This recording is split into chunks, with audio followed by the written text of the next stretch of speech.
I was thinking about making a video today, and I really just didn't know what I wanted to make one about. But today I was just thinking, oh, the New Orleans Pelicans are kind of good.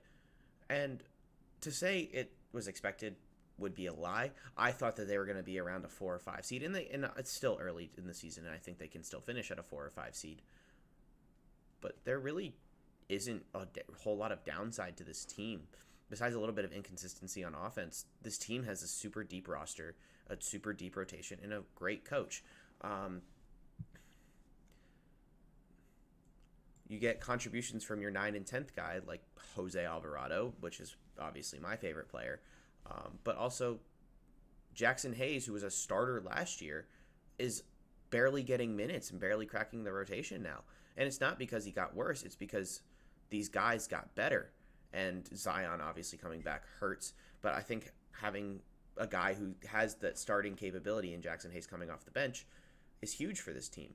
And I can't say that this team is going to win it all with confidence. I think in a few years they can get there, but the way that this team is built, and they're all kind of bought in, and it's, if you look at it, it's a team of kind of misfits.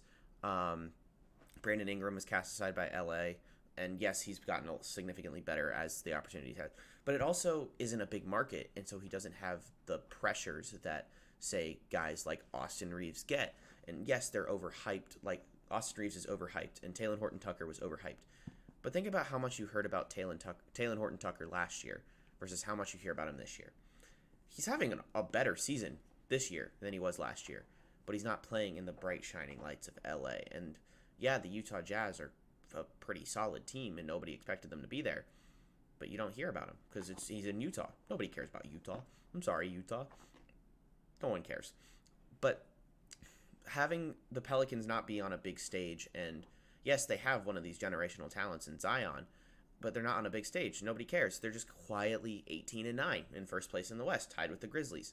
But they just beat the Suns. Yes, the Suns are in a slump, but they beat the Suns twice. And so this Pelicans team, what makes them so good? I think it's just the capability that any guy can step up at any moment. They have, even with this Pelicans roster, having some guys that aren't huge names like Devonte Graham, Herb Jones, who was absolutely phenomenal and probably should be a first or second team all defense this year. Najee Marshall, who's been spectacular for them. Trey Murphy, a guy this year. Dyson Daniels getting minutes and playing pretty well with them. Larry Nance being the small ball big off the bench that doesn't hurt to have. And yes, it hurts them in rebounding, but you don't need that in your bench. You need to score. Like Jose Alvarado, coming back to him, yeah, he's not going to give you a lot of minutes, but he's going to be very consistent in those minutes. He's a guy, you know what you're going to get out of him. You don't need to force him to do too much. But he can casually drop a 38 bomb a game or a 20 bomb another game. He can lead the offense, and he's a good bench guy to lead the offense. And he's going to be playing all four. Like, he can play all 4 quarters. He has that heart to play all 4 quarters. So what's special about this team and what makes them so fun to watch, and I catch whatever Pelicans game I can because they're just a fun team, is there's just a bunch of guys to root for. And yeah, Zion breaking unwritten rules, which I don't care about, to be honest. I think it's a soft thing if you get hurt by that. You just kind of go, when I'm coaching, at least, it's not the same level, obviously. When I'm coaching and some guy does it, I'm like, oh, okay, screw you, but whatever. It's not a big deal. It happens. It changes betting lines, but that's really all that it changes. This rivalry between the Suns and the Pelicans. If I told you 5 years ago that Pelicans and Suns was a rivalry, you would be saying, oh, Anthony Davis is playing at an MVP level and actually playing, as well as the Suns made a roster for Devin Booker, and Devin Booker took a leap.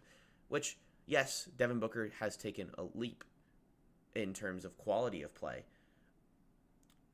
but that's about it. The Pelicans front office has played the whole Anthony Davis situation perfectly, getting these pieces to build, and they knew they weren't going to be successful immediately. And then they also found the right coach for them.